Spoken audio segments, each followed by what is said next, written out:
Franchise Sports Media! What's going on, fight fans? Thank you guys for tuning in to another edition of the main event right here on Franchise Sports Media. I'm your host, Kalani, and man, oh man, 2024, it came, it happened. Now it's gone. Gone. We had some amazing things going on this year in the UFC, all over the world of combat sports. So let's dive into some of it along the way. But first, before we get into the year, we did have some events go down recently. We had UFC Tampa on ESPN down there in Florida. Joaquin Buckley. Now, remember a few fights ago, he called out Conor McGregor after his performance. And it was like, dude, you're reaching here. Come on, man. You're going after somebody you're not even in the realm of calling out, especially right now, considering where things are at with your boy. But Joaquin Buckley since has shown, okay, maybe that was me reaching too high, but hey, if I reach for the stars, what is it? If I reach for the stars and fail, I still went to the sky. I think that's right. Is that right? Yep, I think that's right. Confirmation, we'll get it right. But Joaquin Buckley looked extremely good in his victory over Colby Covington. But he did get a third round KO/TKO finish. It looked like it was a matter of time before he really put the whooping on the boy and stopped him, dropped him several times, had good stand-up, very powerful strikes there. I believe it was round 2. Kobe definitely won that with his wrestling. I mean, he didn't do much besides take him down and just lay on top of him, but okay, he big brothered him. Oh my God, he big brothered him. But you look at Joaquin Buckley and you say, okay. Now, afterwards, he did a great job. He said, I'm going to ask the fans. I'm going to give you guys 3 names. He mentioned 3 realistic names. Kamaru Usman, the former champion, got the biggest applause. Does that mean, hey, let's match these 2 up? I think that's a good matchup for these 2. I really do. Usman, who's looking to get back into gear, show that, hey, I still got some thread on these tires, and I'm still someone to be taken seriously in the welterweight division. Buckley's like, hey, sorry, old timer, your time is coming past. I'm the new kid on the block. It's my time now. I think this is a good clash of not only styles, 2 wrestlers with strong stand-up and very powerful strikes, but also 2 guys who on opposite ends of the career. One's trying to go up, other one's trying to stop from coming down so quickly. They meet there. We've seen this before. Sometimes the young bull shows the older bull, hey, your time is up, but sometimes that old bull still has something left to give. So I think that'll be a good matchup in itself. Now, for this sorry sack of and Colby Covington, once again, the fraud was exposed. This man has not been anybody of note in his career since he became Colby Covington, the conservative right-winger of the UFC. He really hasn't. Now, he's got a lot of great tools, excellent cardio, tremendous wrestling. He's improving it in striking. He's willing to stand in the fire, go toe-to-toe with guys. He's taking on some of the best. But think, his victories came over a washed-up Tyrone Woodley. He came over a washed-up Jorge Masvidal. It's not really all that impressive when you look at that in particular.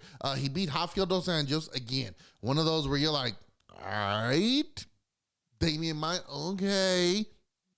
Now, he did beat Robbie Lawler, but I mean, Robbie at the end of his career was hit or miss on how he was going to look out there. And that one, total miss. But when he took on the Usmans, the Leon Edwards, the Joaquin Buckleys, got his butt whooped, got slapped. Now, he's also been slapped outside the cage, but that's because he runs his mouth a whole lot.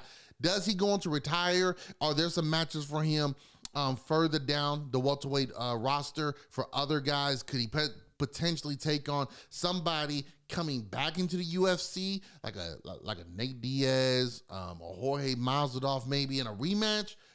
Possibly, but it is what it is. It is what it is in that particular regard. I've let it be known on this show before, I could care less about the dude. So we're moving on. Cub Swanson, the ageless wonder, gets the knockout victory in the 3rd round. Man, oh man, oh man. Win, lose, or draw, this is going to be his last fight, so we think. But he goes out there and put on a performance like this, and you can kind of see he wanted to say he was done. Knocking your opponent out, the roar of the crowd, you're in the arena, and it's almost like, man, the adrenaline, this feeling is unmatched. I'm going to have to think about this one. So I'm guessing he might try to talk to the missus about, hey, what if I just did one more, truly my last one, and send him off in proper style? Or maybe he decides to just call up Dana and say, hey, I'm done. I had a great run. Potential future Hall of Famer, maybe. But he is somebody that has been game his entire career. 30-14, one of the most exciting fighters out there to watch when he steps into the cage. So thank you, Cub Swanson, for everything that you've given us during your career. Now, because of the holidays and just all the madness, we end up missing a show. So I'm going to go back just very slightly here. UFC 310 took place, T-Mobile Arena, right up the road from here. We had Alexander Pantoja looking good, like a bacon and egg sandwich, looked good. He went out there and got the submission victory, second round over Kai Asakura. Kai, look, like we said in the preview show, his first time in the UFC, big stage, first time in fighting in the cage, bright lights. You're in the UFC, the biggest promotion in the world. You're taking on the champion at that. It's a lot to ask for. He looked good, though. He had moments. You can tell, like, okay, he lost this one. This dude can legit be a contender in this series and come back and try to get a rematch down the road. It looked like he had strong striking, aggressive, wasn't intimidated. Pantoja's just that much better, and he's that much better than everybody else right now in that division. So you can't really knock a fighter when you're taking on someone who's in their prime and they're just in the zone right now. You look at Pantoja, 29-5. Afterwards, he says, hey, I'm the greatest. Demetrius Johnson, Mighty Mouse, you're supposed to be to go to this division, but it's my division now. I'm the greatest. You want to come back? We can sell it. Who is the greatest of all time in the flyweight division? Demetrius Johnson's like, I'm not bringing my old behind back. No. That could be something. I seriously doubt Dana White in the UFC would bring back Demetrius Johnson, but that would be a pretty good one. But then again, do we really want to see older fighters coming back and fighting in their prime fighters today? You know, anytime we do these matchups, it's always, hey, Tyson Ali, George St. Pierre, Anderson Silva, in their prime, who their guy? Key three words is in their prime. Demetrius Johnson's not in his prime right now. Still very good, still elite, still a tremendous fighter, just not in his prime right now. So I don't know if it'd be a fair one. Hey, there's nothing wrong with going out there saying you both are on the Mount Rushmore, because you are. We also had Shavkat Rakhmonov. He got the decision victory over Ian Machado Gary. Decision victory, 5 rounders. Shavkat's now 19-0, but 18 finishes, 1 decision. There's rumors of a potential injury he had going into this matchup. It happens. And then with the late change of opponent, the styles being very different. And look, give Ian Gary all the credit in the world. He went out there and was able to showcase stand-up grappling. Hey, I still need to improve some things, but I'm a legit dude in this division. He damn near pulled off a rear naked choke and almost torpedoed the entire wheel of what was supposed to happen in the welterweight division. So shout out to IMG. I criticized him when he beat MVP because it was a boring performance. I didn't think the strategy that he used to go into that fight was very eye-pleasing. But he showed here, hey, if given the chance, I can go out there and put on exciting performances. I can go out here and be game against guys who are perceived to be better than me. So, hey, kudos where kudos deserve. You get your roses when you deserve them. He gets them from me. Shout out to Gary. He went out there and took on somebody. Everyone, including this guy, thought we're just going to run through him like foreign water through tourists. It was just going to be bad. It was not going to look good whatsoever. But my man went out there and said, nope, I'm game. I'll be a Huckleberry. Cyril Gane got the victory over Alexander Volkov. Bryce Mitchell knocked out Kron Gracie. Look, we know the Gracie name is great. Can we not have them in UFC right now? Or at least wait till one of them shows us that they're a UFC caliber fighter. This whole nostalgia of, you're one of the Gracie family members. Let's bring him in. I don't know, Kron. There's times when you watch him fight and you're almost like, dude, what strategy are you know this isn't a Brazilian Jiu-Jitsu tournament, right? But nonetheless, hey, the Gracie name lives on in that particular fashion. UFC, man, it like I said before, they've gone through a whirlwind of things going on this year.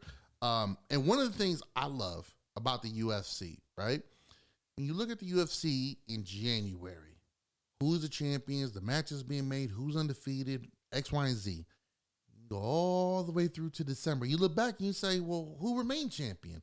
Who remained undefeated? Who had fight of the year, knockout of the year? Who got the most wins this year? X, Y, and Z.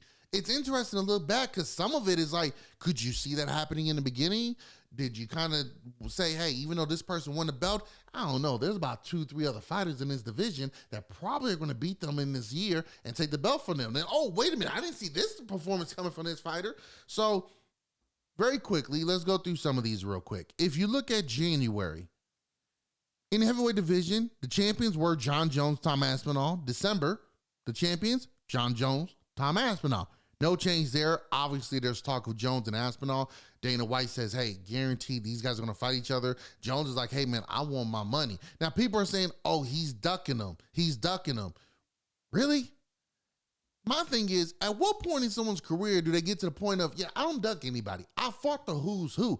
I'm at a point now where, guess what? Floyd Mayweather said this when he was fighting. And he said this towards the end. He said, listen, I'm going to fight somebody.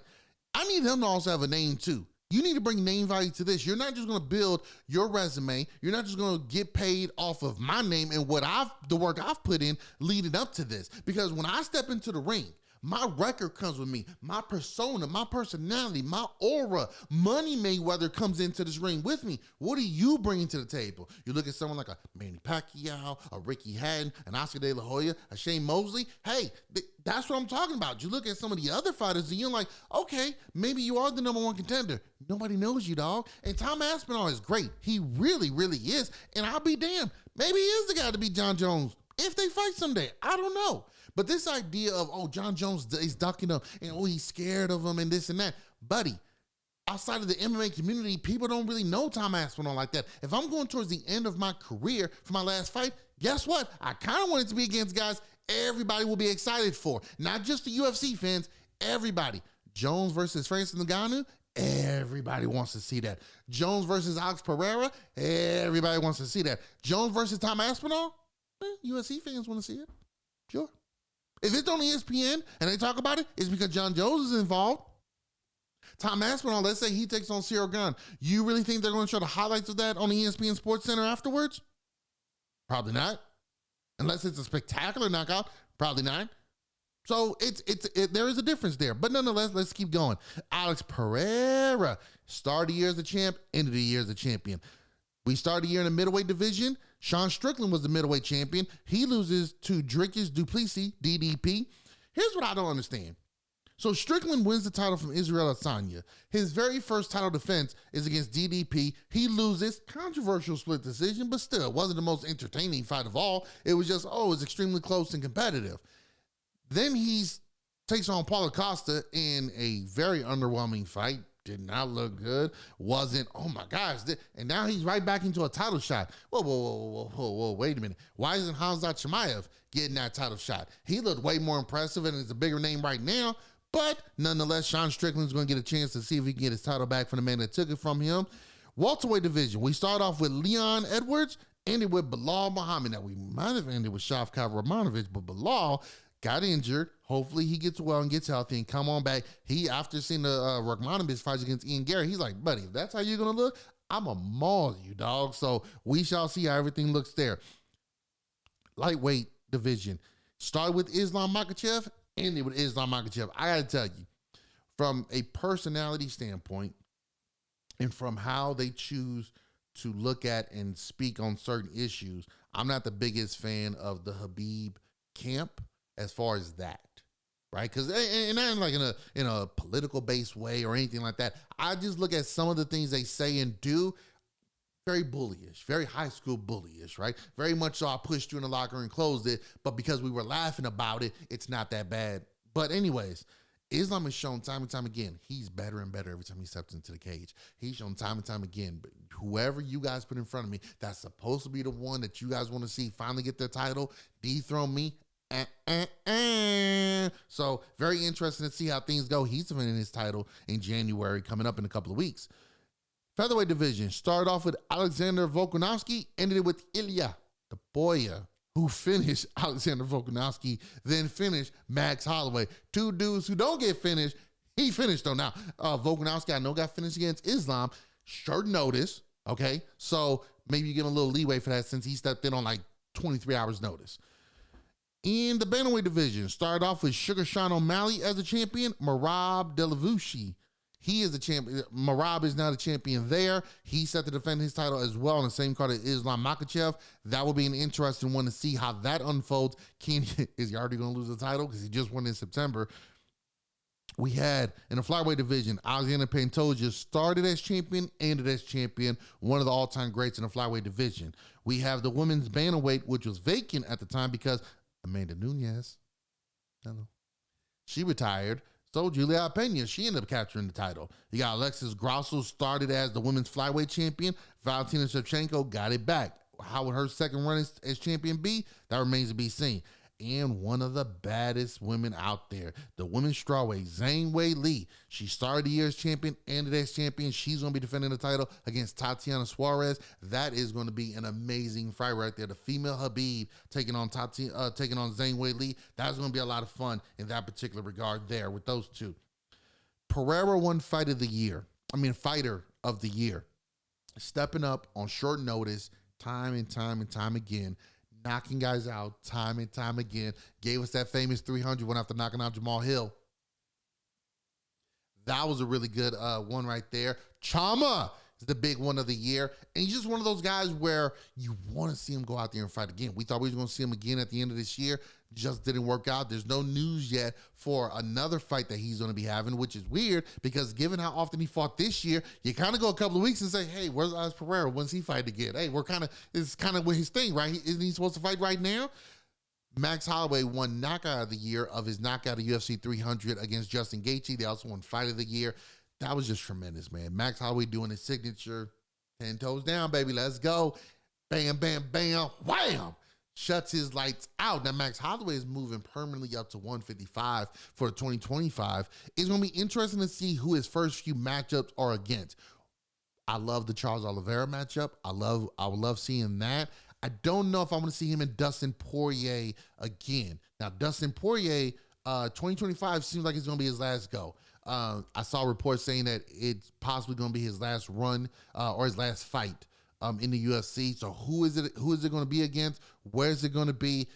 Time will tell. So I don't know if Max Holloway is the guy, given that he's beat him twice. The second time wasn't even close when Max tried to go up for champ status. So it'll be interesting to see how things unfold there.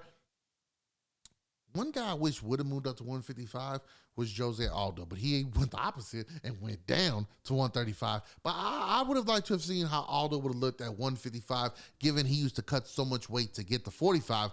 I thought that would have been a great move, especially at the time. He could have had a rematch against Conor McGregor at 155. That would have been money. So, the UFC just gives us so much. They're going to new territories. They're breaking records wherever they go. Power slap is a thing. They were in the Sphere. Once again, they're at in New York doing their stuff. It's been a lot of fun. It's been a lot of fun to watch and to see the growth of this sport continue. Kayla Harrison, Women's Fighter of the Year, she comes over. Now, again, when she's in another organization, she's fighting tomato cans. Look at the level of competition. Blah, blah, blah, blah, blah, blah. When I actually came over here and said, yeah, I can make 135, and I'm going to dominate these women over here. So what do you got to say now? Her and Juliana Pena, that is going to be an exciting matchup. Just the exchange of verbal warfare between those two that leads into the actual fight. That is going to be cinema. You look at the world of boxing. We got Tyson Fury and Alexander Usyk taking on each other in the rematch here. Now, this one isn't getting a lot of pub. I wonder if it's because people feel Usyk is just that better of a fighter, and Tyson Fury, while entertaining, while has tremendous tools, maybe this is the part of his career where he just doesn't have the ultimate sniper bullet anymore for the top tier guys. We'll see how that all plays out and unfolds. Francis Ngannou clearly says, hey, I'm a heavyweight champion. They're trying to bring guys over. In fact, I'm going to try to look this up very quickly because I forget his name, but I want to get it right. But he's supposed to potentially have a fight coming up in the boxing world against Glory's heavyweight kickboxing champion. Let me see if I can find his name really quick. Excuse me for that. But it is tremendous to see.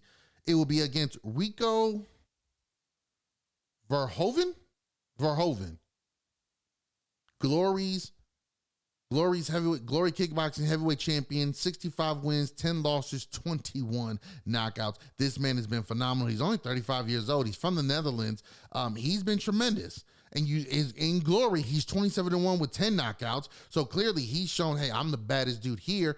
But it's the world of kickboxing and it's Glory. Does he step into the ring in a boxing match against Francis Ngannou? That's going to be a big one. Now, they're going to have to advertise this dude so people get more familiar with him. I am surprised that kickboxing never really took off in this country. I would have thought with as much as we love combat sports and as much as we love constant fighting, kickboxing gives us all that. Little to no grappling, staying up game the whole time, kicks, knees, elbows, punches, combinations, moving in and out, heavy strikers, knockouts, finishes, injuries. Gave us a lot. We love karate movies. We love martial art movies. I don't know if I think there was a weird time after the 80s where a lot of the martial arts was being kind of, okay, we got it. It's a lot of movies here outside of Van Damme, Jackie Chan, and Jet Li. How much more of this can we really stand as far as the movie industry goes? And then when they tried leagues, it just didn't take off. You didn't really know the fighters. And I think a big part of it is because a lot of fighters aren't American based. It's hard to get behind that because all these fighters are from overseas. Nothing wrong with that. I just think if you're trying to start a promotion, you got to get the local fan base. Well, you got to get local fighters from here. But they're in boxing, they're in UFC or MMA because other promotions are out there as well. So we'll see how things unfold in that particular one if those two get together. That's about it, guys. That's about it. Christmas, New Year's, holidays, great times to be around family and friends. Hey, go back and watch some of these highlights. It is some tremendous ones. Justin Gaethje, Max Holloway, any of the Alexander Pereira fights. You can watch John Jones, Dismantle, Stipe Miocic. You can also watch Tom Aspinall knock people out too because he don't get out the first round. So it is so much to go back on. And look, think about this. We had 2024. We didn't even get Conor McGregor to come back like we thought we were going to get. Didn't get him. It's unfortunate. He's got to go through his legal battles. However that plays out, hopefully they turn out to be okay and things work out from there. But it's been a tremendous ride for 2024. A lot of great things, even more great things to look forward to in 2025, especially right here on the main event. So stay tuned for that. But yes, you got the UFC, the new champions, now going into who is going to remain champion. I'll list you the champions already. Let me know in the comments, who do you guys think is going to make it through 2025 still as champion? You saw how many changeovers we have in 2024, and there's been years where the entire championship list changed over as well. So let's see how it goes. Let me know in the comments what you guys think, who's going to be the new champion in 2025 in the UFC. But that is it, fight fans. I'm wrapping it up here on the main event. This is the last show of 2024. I wish you guys peace, love, and soul. Hope you guys have a good one out there. Be safe. Merry Christmas. Happy holidays. Happy New Year. I'll see you guys next year. 2025 is going to be big, and we're right here for it, baby. So next time, fight fans, stay tuned. Peace.